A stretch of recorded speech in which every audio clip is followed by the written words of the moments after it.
All right, our next pair will feature Greg Slack and Gil Carty Jr. Gil Carty Jr., the super stock car out of Virginia, the 67 model Nova, and Greg Slack with a 70 model Maverick. Talk to me real quick about the class and how you got here. Well, we run Super Rod. Of course, that's a 990 index and 648th mile, and I was fortunate enough last year to finish high enough in points that allowed me to be in this racing class. It's a very tough class. I've been in it every year except one, and this is the first time we've been able to squeeze past second round.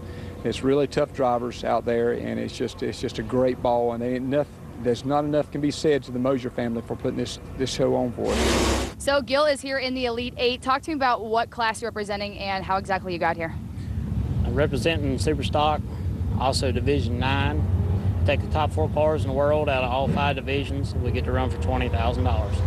Talk about your family history. You were speaking to me earlier about the second car that we have behind us. Your parents used to race as well, so obviously it runs in the family. Talk to me about that car. My father started doing it in 1975, and they got married in '76. And they've been doing it for 33 years together. And since then, they've acquired 4 other cars, and I drive 2, and one of my friends, he drives the other 2. The 67 Shoebach, driven by Gil Carty Jr. in the class of Super Stock, is a production F automatic equipped with a 2-barrel under the hood.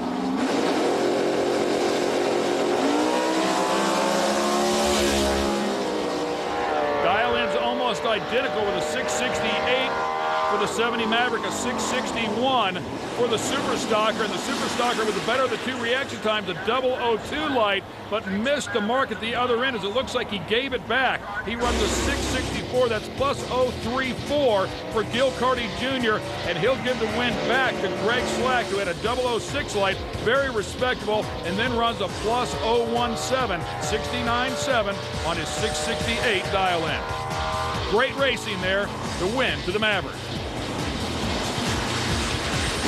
We spoke earlier talking about going from the Elite 8 to the next round. That's exactly what you did out there. How do you feel? I am elated. It was a tough run, and the guy I raced is a bottom bulb racer, which uses no delay box. He was 002 to my 006. So he made a terrific hit on the tree. The track was slower than both of us thought, and I was fortunate enough to come out with a win. Talk to me about how you felt out there on the track, because you looked solid. You're going to the next round, and earlier you had talked about really dialing in and just focusing on what you had to do.